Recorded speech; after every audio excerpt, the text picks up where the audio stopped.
Hello and Fakhar रागले to all of you. मैं हूं फ़खर यूसुफज़ई और आप देख रहे हैं डिबेट विद फ़खर। आज की डिबेट में बात करेंगे दो बड़े इंपॉर्टेंट इशू। एक तो इंडियन साइड का जो कश्मीर है वहाँ पे मुख्तलिफ वाक़यात होते रहते हैं, लेकिन पंडित के हवाले से ये इशू शायद कुछ टाइम के बाद कुछ ना कुछ इंसिडेंट्स होते रहते हैं। इस हवाले से बात होगी और इसके साथ साथ चाइना का विजिट करने वाले हैं प्रेसिडेंट ऑफ फ्रांस, यानी फ्रेंच प्रेसिडेंट जो है कैमरॉन। बड़ा एक इंपॉर्टेंट दौरा है, यूक्रेन रशिया के हवाले से बात होगी और इस रीजन में यकीनन फ्रांस के साथ हिंदुस्तान एक बड़ा क्लोज अलाय है, उनका पार्टनर है, दोस्ती है। नरेंद्र मोदी जी और कैमरॉन के बीच में उनकी शी जिनपिंग से मुलाकात है। क्या आगे होगा क्या नहीं, इस हवाले से बात होगी और बात करने के लिए हमें ज्वाइन कर रहे हैं senior political commentator from India Sumit Peer Sahab. Sumit ji, thank you very much for joining the show. Thank you Fakhar भाई, thanks for the invitation sir. Sumit ji, यकीनन जियो पॉलिटिक्स की तो हम बात करते रहते हैं। कश्मीर का अंदर भी जो वाक़यात होते हैं इस रीजन से उसका ताल्लुक होता है, तो मेरे ख्याल में कश्मीरी पंडित का इशू हम बहुत अरसे से सुन रहे हैं। कहा जाता है जी काफ़ी काम भी हुआ, कुछ को दोबारा से रिस्टोर भी किया गया, लेकिन ये जो इस तरह के इंसिडेंट्स हो रहे हैं जो अभी 2-3 दिन पहले हुआ, मैं सोशल मीडिया और बाकी मीडिया के ऊपर आप लोगों का जो मीडिया उस पे खबरें मैं देख रहा होता हूँ। क्या कौन है, क्या है कि ये मतलब एक आम आदमी जो है उसको निशाना बनाया जा रहा है। कश्मीरी पंडित भी तो एक आम मेरी और आपकी तरह का इंसान है ना। ना तो उसके हाथ में गन है, ना बंदूक है, ना तलवार है, ना कुछ खंजर है, कुछ भी नहीं है। मतलब ठीक है पंडित है लेकिन और हाथ में कुछ भी नहीं है उसके। इस किस्म का फिर क्यों निशाना बन रहा देखिए फगर भाई, शो पे बुलाने के लिए धन्यवाद। जो कश्मीरी पंडित्स की टारगेटेड किलिंग हो रही है उसके कारण दो तीन रीजन है। है? जी, फर्स्ट ऑफ ऑल, ये नेटिव्स ऑफ कश्मीर हैं और जो आईएसआई और आईएसपीआर नहीं मानता। जी, दूसरी बात, जैसे आप कश्मीरी पंडित को मारते हो तो इसका मीडिया इम्पैक्ट बहुत ज्यादा होता है। ये मीडिया में नेशनल इंटरनेशनल मीडिया में चलती है, बिकॉज जो जेनोसाइड हुआ था, जो एक्सोडस हुआ था उसके जी, बाद अब कुछ लोग वहां पे। तीसरी बात, इससे आप मैसेज तीन जगह देते हो। पहले देते हो भाई, जो आप कश्मीरी पंडितों को पीएम पैकेज के अंडर या कुछ बसाने की कोशिश कर रहे हो उनको हम बसने नहीं देंगे। दूसरी बात, जो उनकी प्रॉपर्टियां वॉपर्टियां वो जो खा पी गए हैं वो वापस नहीं करेंगे। तीसरी बात, टारगेटेड किलिंग से क्या होता है, एक को आप मारते हो 50 डर जाते, 100 डर जाते, 1000 डर जाते, जिनके इरादे ओके, भी होते वो भाग जाते, वो आते नहीं। तो ये 5-6 मिशन होते हैं। न्यूज़ वैल्यू है, मीडिया वैल्यू है, इसमें डायरेक्शंस आती है आईएसआई आईएसपीआर की। इसमें जी, तीसरा है कि जो प्रॉपर्टीज है। चौथा है जो पीएम पैकेज में जो 8,000 लोग गए हैं उनको अनस्टेबलाइज करना। और पांचवी बात कि यहाँ फिर आके आपके लिए कश्मीर नहीं, जबकि कश्मीरी पंडित भी उतना ही कश्मीरी जितना कश्मीरी मुसलमान है। इनफैक्ट जो वहां मुसलमान हुए, they were all pandits, they all converted somewhere down the line. Right, तो ये भी एक हकीकत जिंदगी। अगर आप उमर अब्दुल्ला साहब के ग्रैंडफादर को देख लो, great grandfather, he was a Kashmiri pandit. ये डॉक्यूमेंटेड हिस्ट्री है, कोई मैं एलिगेशन नहीं लगा रहा। जी, जी, तो बट ये सब होते हुए ये सब चीजें चल रही है, इसीलिए एक को मारो 100 200 50 500 भाग गए, डिरेल हो गया प्रोसेस। जहां चीजें स्टेबलाइज होने लगती है वहां ये टारगेटेड किलिंग होती है। और आपने बिल्कुल सही फरमाया, हाथ में बंदूक नहीं है, कुछ नहीं है, बिल्कुल आम आदमी दाल रोटी कमाने वाला, उसको जी, टारगेटेड किलिंग की जाती है। आपको याद होगा जब नंदी मंजुम ने आईएसआई संभाला था, तब भी कश्मीरी पंडित्स की किलिंग हुई थी और इसका वो लगा था भाई ये आईएसआई ने कराई है।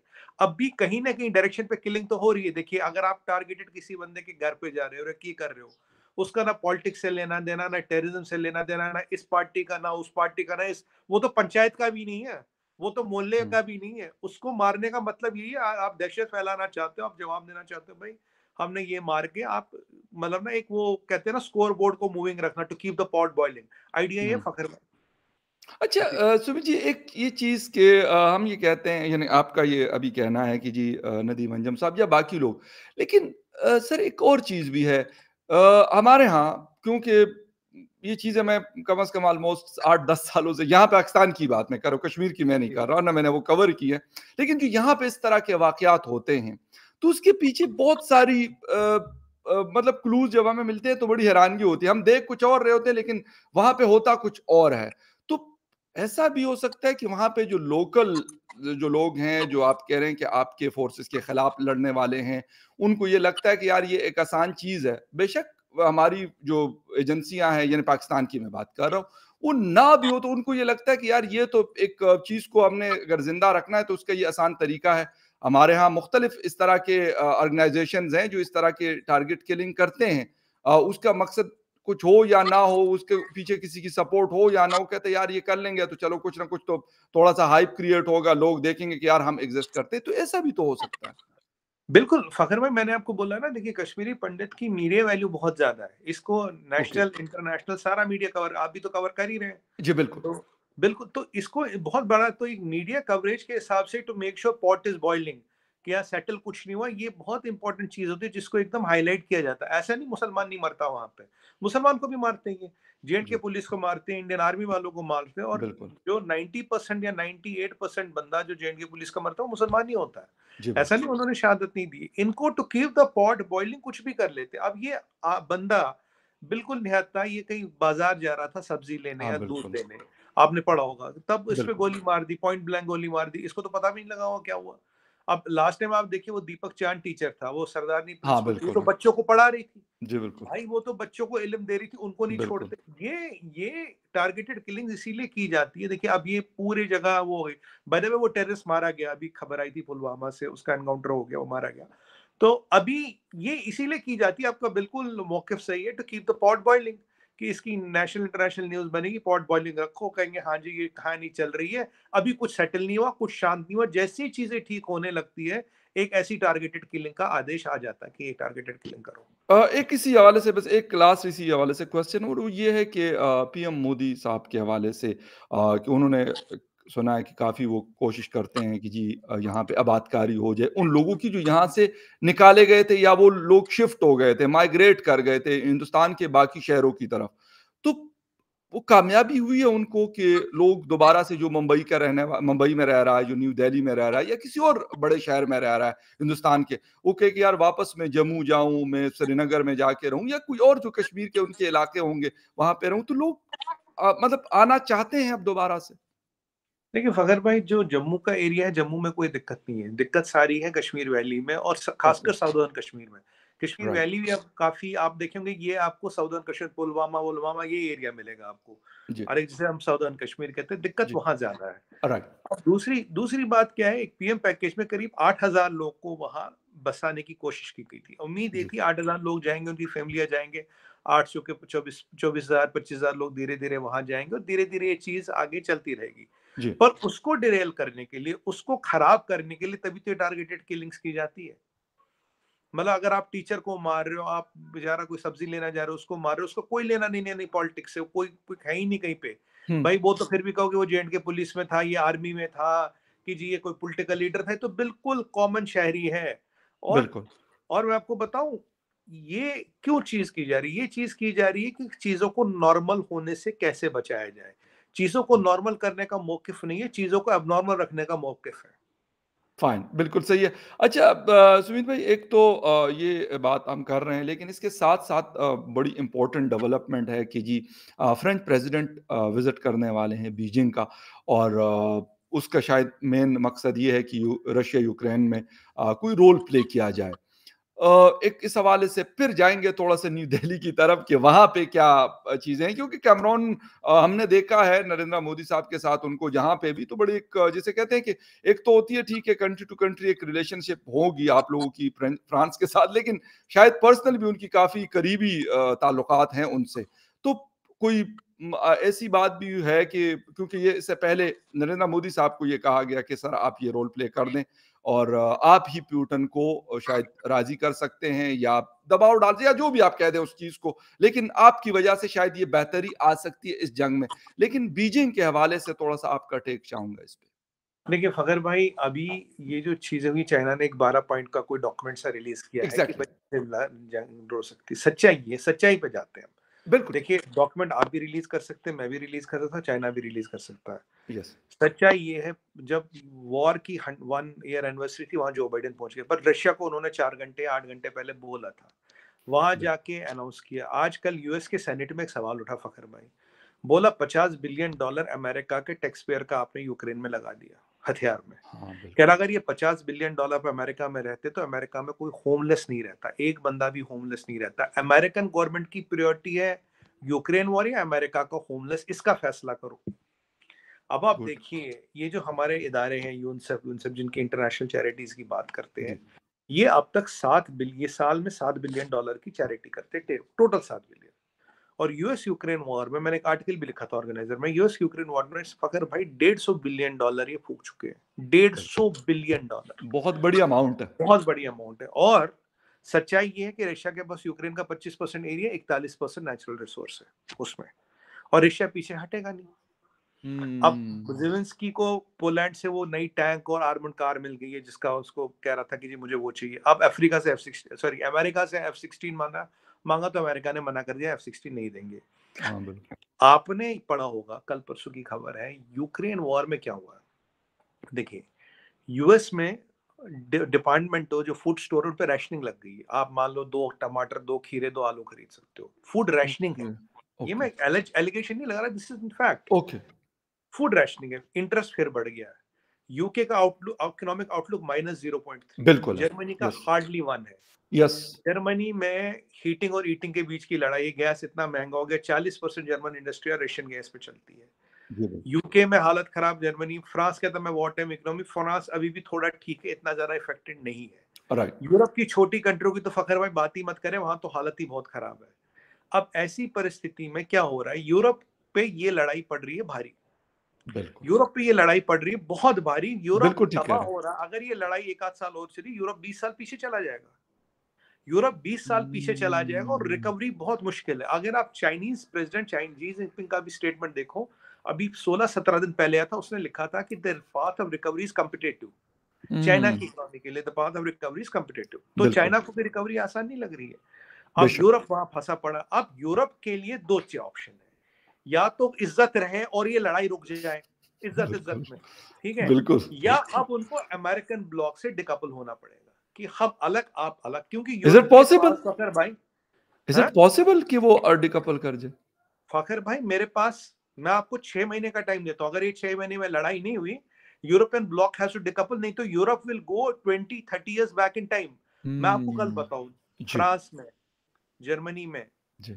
इंग्लैंड में और कुछ ममालिकों में एंटी नेटो प्रोटेस्ट निकले। 50,000 से 1 लाख लोग अगर प्रोटेस्ट में है, यूरोपियन बहुत बड़ी आबादी बात है। है, बहुत बिल्कुल। बड़ी बात है। वो कहते हैं नेटो को ही बंद करो, हमें नेटो में रहना ही नहीं, नेटो को बंद करो। अब दूसरी बात आप देखिए, ज़ेलेंस्की को इतना हथियार दिया, $150 बिलियन का, हमसे डिफेंस बजट से दुगना उसको पैसा दिया, बट बिल्कुल। He has not been able to deliver तो कर नहीं पाया। पुतिन का, अभी मैंने जो असेसमेंट किया, पुतिन का आर्म्स डिपो पूरा है, नेटो का आर्म्स 30% पे है। पुतिन का फॉरेन एक्सचेंज पूरा, नेटो का फॉरेन एक्सचेंज में दिक्कतें आनी शुरू हो गई है, मतलब उनके ना रिजर्व्स में। पुतिन ने फखर भाई, जो कोई नहीं देख रहा, चुपचाप आर्टिक पे कब्जा कर लिया। Arctic is worth trillions of dollars, पूरा कब्जा कर लिया। यहां कुछ नहीं इनके पास। चौथी बात, पुतिन ने जो ऑयल में शेयर बनाया है वो रिप्लेसेबल नहीं है। ओपेक प्लस भी उसको रिप्लेस नहीं कर सकता। रशिया में 2 ही तो इंडस्ट्री, आर्म्स और ऑयल, दोनों ही चल रही है उसकी, और बहुत अच्छी चल रही हैं। आज ही चल रही है, फर्स्ट क्लास चल रही है। आपने स्विफ्ट से निकाला, कुछ नहीं हो रहा। आज 64 से 72 कंट्रियां इंडिया से बात कर रही है कि हम रुपी लोकल ट्रेडिंग कर रहे हैं। यस। लोकल नए नए ऑल्टरनेट बनते जा रहे हैं, डॉलर का वर्चस्व खत्म हो रहा है। और आप देखिए, कोविड के टाइम में चाइना, ये यूएस ने $60 ट्रिलियन छापा। कोई 4 कहता, कोई 7 कहता, मैं 4 ही मानता हूँ, 5 मानता हूँ। $1 ट्रिलियन छापा। हमने एक नोट नहीं छापा, हमने लोगों को पैसे नहीं बांटे, इसीलिए हमारी इकोनॉमी ऊपर जा रही है, वहां नहीं जा रही है। तो बिल्कुल। अमेरिका में इकोनॉमिक चैलेंज है, यूरोप में उससे बड़ा चैलेंज है। अब मैक्रोन क्या कह रहे हैं कि यार किसी भी तरीके से ये लड़ाई रुकवा दो, नहीं तो ये वेस्ट, अगर देखिए, अगर नेटो टूटता है, नेटो में यूरोप को निकलना पड़ता है, फिर ये जो वर्ल्ड बैंक है, इंटरनेशनल मॉनेटरी फंड है, फिर ये जो वेस्ट यूएन है, यूनेस्को है, काफी सारी चीजें जो है, यूनिसेफ है, जो वेस्टर्न ब्लॉक डोमिनेटेड है, धीरे धीरे इन सबके टूटने का टाइम आएगा। अभी इसलिए मैक्रोन चाहते हैं कि किसी भी तरीके से लड़ाई रुके। अगर चाइना जाना पड़े तो मैं चाइना भी जाने को तैयार हूं, कि क्या चाइना लड़ाई रोक सकता है। और डर क्या लग रहा है, अगर पुतिन को अपने ज्यादा तंग किया, केमिकल या न्यूक्लियर वेपन का इस्तेमाल हो। अब बिल्कुल। केमिकल या न्यूक्लियर वेपन का, मान लीजिए या न्यूक्लियर वेपन का इस्तेमाल होता है, टैक्टिकल बॉम्ब का, बड़ा नहीं कह रहा मैं, तो रिटेलिएट कौन करेगा? या तो रशिया को करना, या अमेरिका को करना पड़ेगा, या यूके को, या फ्रांस को। जर्मनी के पास तो है नहीं। जर्मनी के पास कुछ, एक तो कुछ पुराने वेपन रखे हैं, आउटडेटेड फ्लीट रखी है। Germany is not nuclear, so France and UK has to respond. आपको लगता है फ्रांस और यूके रिटेलिएट करने की पोजीशन में है? यूएस रिटेलिएट करेगा, क्योंकि जो करेगा रिटेलिएशन उस पे आएगा। या तो ये जो लड़ाई है, और फूड फ्यूल की इनसिक्योरिटी हो गई है दुनिया भर में, बिल्कुल। तो ये ज़ेलेंस्की तो लड़ रहा। अब यूक्रेन में तो मैंने सुना कि पता नहीं कितने लाख सोल्जर मरे हैं, ये भी सुनने में आया, कोई बिल्कुल जी। कंफर्मेशन नहीं है। बिल्कुल और बिल्कुल। ये भी सुनने में, ज़ेलेंस्की तो जर्मनी में रहता है, ज़ेलेंस्की जर्मनी में खुद रहता है। तो फखर भाई इस लड़ाई से अब वो क्या कर रहे हैं कि किसी भी तरीके से रोको विदाउट द अलायंस ब्रेकिंग। और या अब आप देखो, दो चीजें और बताओ आपको। जी, जी। यूएस में जो नए प्रेसिडेंट है रिपब्लिकन, सब क्या कह रहे हैं, एंटी चाइना और लड़ाई को रोको। ये पोर प्लान है। हुँ, ये आप देखिए ट्रेंड क्या है। और अब उसी चाइना के पास मैक्रोन को जाना पड़ रहा है, क्योंकि देखिए हम हमारी पोजीशन क्लियर है मोदी जी की, या हम लड़ाई रोक देंगे। बट यार you don't put fire in the fewer. अगर आप उनको हथियार दिए जा रहे हो, पैसे दिए जा रहे हो, तोप दिए जा रहे हो, हम क्या करेंगे यार? फायर एक्सटिंग्विशर वाले को बुला लिया आपने, बम गाड़ी आ गई, पर आप कहते हो आप इधर से पानी डालो, हम इधर से डीजल डालेंगे। ये नहीं होगा ना भाई। या आप डीजल डालना तो बंद करो, हम आग तो रहने बिल्कुल, दो। आप फ्यूलिंग आप ऊपर से कर रहे हो और कह रहे हो आग भी बुझाओ। मतलब एक एक पाइप, होज पाइप से पानी डाल रहा है, एक होज पाइप से डीजल पेट्रोल जल रहा है। डाल रहा है उसपे। तो कैसे रुकेगी कुएं में आग? पहले तो डीजल डालना रोकना पड़ेगा ना। बिल्कुल। अच्छा सुमित जी एक चीज़ और अगर कैमरॉन का विज़िट है और वो आते हैं, शी जिनपिंग से बात करते हैं, फिर नरेंद्र मोदी जी से बात करते हैं, तो इज़ इट पॉसिबल कि ये चारों जो लीडर्स हैं, फ्रांस के Vladimir Putin, Xi Jinping plus Narendra Modi ji, ये इकट्ठे बैठकर और इसका कुछ कर सकते हैं मतलब अमेरिका को एक साइड पे करके? ऐसी कोई चीज़ हो सकती है? देखिए फखर भाई, मैं बहुत क्लियरली बोलूं आपको, जब तक जेलेंस्की को हथियार मिलेगा वो लास्ट यूक्रेनियन तक लड़ेगा। मैंने अपने आर्टिकल में भी लिखा था, okay. Fast the last Ukrainian. अब अगर वो पीछे जाएगा, he will be held responsible for war crimes and destruction of Ukraine. वो चाहेगा नहीं। आप देखिए डिक्टेटर में यही तो दिक्कत है, when they cross a limit. वैसे भी इसके कैबिनेट में आधे से ज्यादा लोग तो कॉमेडी इंडस्ट्री के हैं। अगर आप देखो मोस्टली यार कोई हुँ, कॉमेडी का डायरेक्टर है, कोई कॉमेडी में प्रोड्यूसर था। सही। अब ये सच कह रहा हूँ, ये करीब जी, जी। 5-6 important portfolios are from comedy industry.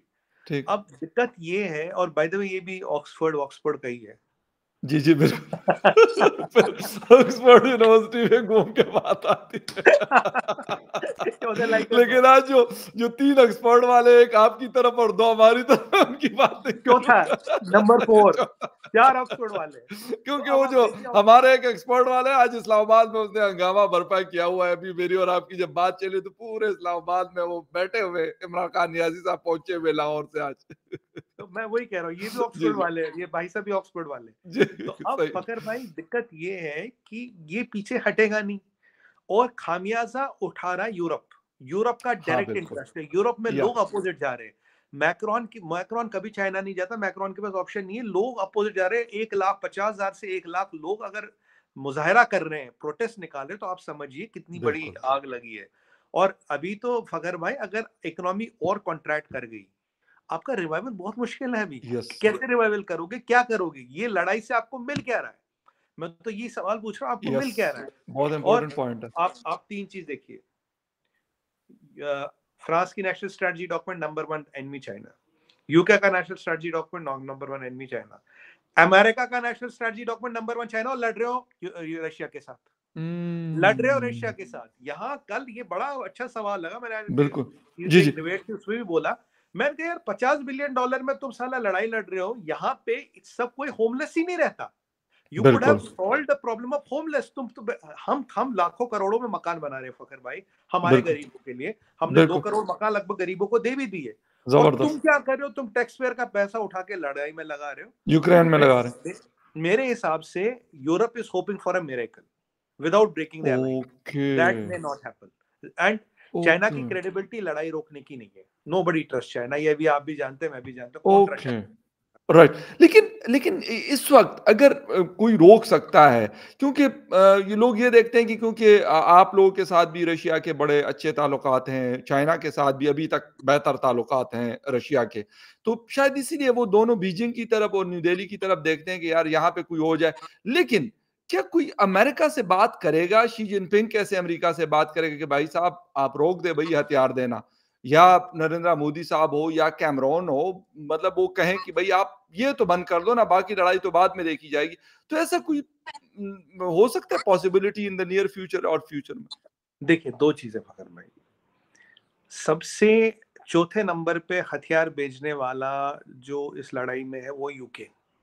Okay, number 1 America, number 2 Poland है, नंबर 3 शायद जर्मनी, नंबर 4 पे है यूके। ओके, फ्रांस ने भी इतना हथियार नहीं भेजा वहां पे। राइट। ठीक है। अब आप एक बात बताइए, आप सोचिए खुद, आप असेसमेंट कीजिए, can Xi talk to Biden and will it happen, will it go anywhere? No, it will not go hmm, anywhere. No, so जब you need a party, Macron अपने लेवल पे कोशिश कर रहे हैं, which is appreciated and he should do it. या अब you need a party, अब बचा India, you need a party who can talk to Russia and America both. तो वो एग्जैक्टली। केवल इंडिया है जिसकी क्रेडिबिलिटी, जिसने शुरू से स्टैंड लिया है। बट अभी क्या कर रहा है ना, अभी फ्रांस इज या Europe is trying to hold two strings, कि यार कुछ भी करके कैसे भी करके इस लड़ाई को रोके, इज्जत बचे, ऐसा ना लगे हम पीछे। आपने देखा होगा एक बहुत इंटरेस्टिंग मुठभेड़ भी चली, मुठभेड़ क्या, बातों की लड़ाई चली थी रशिया और फ्रांस की भी। मैं वो नेपोलियन वाली, तुम्हें याद है मॉस्को को किसने जलाया था? नेपोलियन भूल गए, तो उन्होंने कहा था, याद है नेपोलियन का क्या हुआ? 10,000 सिपाही बचे और नेपोलियन खत्म हो गया रशिया से भिड़ के। तो ये भी एक लड़ाई, ये भी एक लड़ाई है। अब फ्रांस डायरेक्टली बात भी नहीं कर सकता रशिया से, एक वो हम्म। पुराने अदावत हैं, जी पुरानी जी खानदानी बिल्कुल। अदावतें हैं। और अब मैक्रोन गया, अब मैक्रोन का तो बड़ा प्रेशर था हम पे कि जी आप रशिया के अगेंस्ट वोट करो, हमने किया नहीं, फिर एब्सटेन किया। बिल्कुल मैं चैनल पे था तो मैंने बिल्कुल। बोला, मैं कहा नहीं, we will abstain, will not vote against Russia. हमारी स्ट्रेटजी है फकर भाई, क्योंकि अब मैं आपको बताऊं, डेमोक्रेट्स के लिए डिबैकल बन रही है war. People want hmm. Republicans to come because of this war, क्योंकि जो इकोनॉमीज पर असर पड़ रहा है, इसका भयंकर असर पड़ रहा है। और मुझे समझ नहीं आता जो बाइडेन के एडवाइजर कौन है। अगर हथियार देना इसको रोक दो, कुछ भी चीज हो सकती है। मुझे, हम्म। मेरे तो ये भी सुनने में आया था, सोर्स बेस्ड इंफॉर्मेशन है, इवन जो बाइडेन ने पुतिन को ये ऑफर दी थी 20% टेरिटरी पे, can you ceasefire, Putin had said no. Okay 20% right. Ukrainian territory पे। फकर भाई, इस 25% जो टेरिटरी है सारी रशियन स्पीकिंग है, इसमें 41% नेचुरल रिसोर्स भी है, भूलिएगा मत। 41% of natural resource of Ukraine are in this territory. Right. एक वो लास्ट क्वेश्चन और वो ये है सुमित जी कि इस वक्त ये खबरें भी आ रही है कि इस जो जंग हो रही है, अमेरिका का असला बिक रहा है, उनको फायदा है। चाइना भी तेल खरीद रहा है जिस तरह हिंदुस्तान खरीद रहा है, तो उसको भी फायदा है, हिंदुस्तान को भी फायदा है। और कहते हैं कि वही जो क्रूड ऑयल वो आप लोग रशिया से लेते हैं, फिर उसके बाद वही ऑयल जो है वो यूरोप आप लोगों से ले लेता है, फुल जो मार्केट रेट होता है उस पे। तो मेरे ख्याल में फायदा तो इन 4 कंट्रीज का तो फायदा है।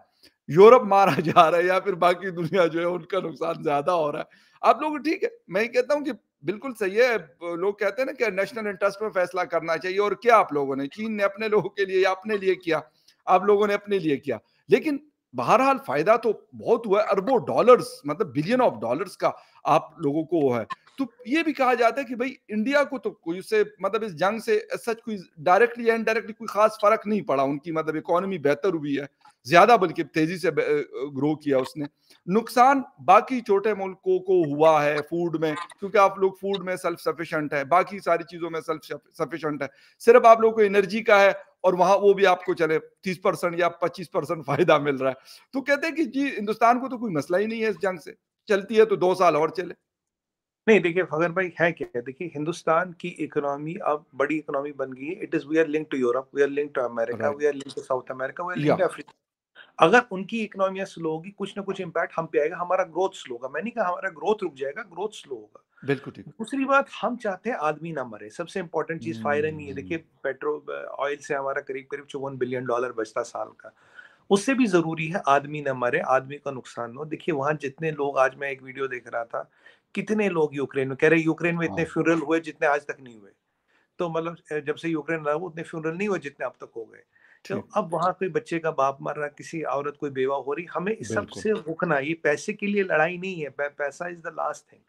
दूसरी तीसरी बात, देखिए रशियन ऑयल को रिफाइनिंग की कैपेसिटी हमारे पास थी, अब हमने रिफाइन कर दिया। अभी इतनी जल्दी कोई कैपेसिटी लगा नहीं पाएगा, कोई रिफाइन नहीं कर गया। अब यूरोपियन ले, कुछ तो अमेरिकन भी ऑयल लेते हैं, ऐसा नहीं रशियन ही लेता है, हम्म। अमेरिका भी लेता है कुछ कुछ ऑयल। जी बिल्कुल। तो पर उस फायदे से जरूरी से भी बड़ा है इंसानियत का नुकसान, वो रुकना चाहिए। अगर दुनिया में बिल्कुल। तरक्की होगी, बहबूदी होगी, कोविड के बाद हम एक और मार ये वर्ल्ड की इकोनॉमी नहीं सह सकती फखर भाई। कोविड $20 ट्रिलियन उड़ा गया, एग्री सर। अब ये और उड़ा रहा है पैसा। अगर अगर आज ये नहीं होता, अगर हम 120 130 ट्रिलियन पे होते, आपका हमारा सबका फायदा। जितनी तरक्की बिल्कुल। बहबूदी होगी, सबको, किसी को लॉयन शेयर मिलेगा, किसी को छोटा बिल्कुल। शेयर मिलेगा, पर मिलेगा तो सही ना। अगर दुनिया का नुकसान होगा तो हमारा भी नुकसान होगा। इसीलिए हम पहले दिन से कह रहे हैं, देखिए हमारी पॉलिसी बहुत कंसिस्टेंट है, लड़ाई रोको।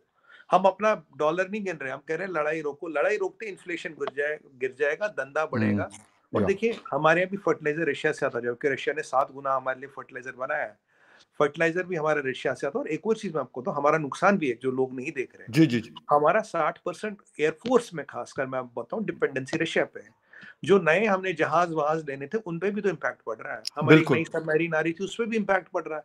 ऐसा राइट। नहीं हमें इम्पैक्ट नहीं पड़ रहा, कहीं फ़ायदा हो रहा हो तो कहीं नुकसान भी हो कहीं रहा नुकसान हो रहा है, है। बिल्कुल, ऐसा बिल्कुल, ओवरऑल हम तो फ़ायदा चाहते हैं, नुकसान तो चाहते ही नहीं। राइट। हमारा भी फ़ायदा हो, दुनिया का भी फ़ायदा हो, इंसान तरक्की करे फ़खर भाई। बहुत ज़बरदस्त बात और वाक़ई यही होना चाहिए लेकिन यही बात किसी तरीके से जो बाइडेन साहब को, ज़ेलेंस्की को, व्लादिमीर पुतिन को या बाकी जो उनके साथ लोग खड़े हैं क्योंकि आप और हम तो दूर हैं लेकिन हमें भी असर हो रहा है, बल्कि बहुत ज़्यादा असर हो रहा है। इन्फ्लेशन की सूरत में हम इस चीज़ को भुगत रहे हैं, ठीक है? बाकी तो हम दूर हैं उनसे, आप भी दूर हैं।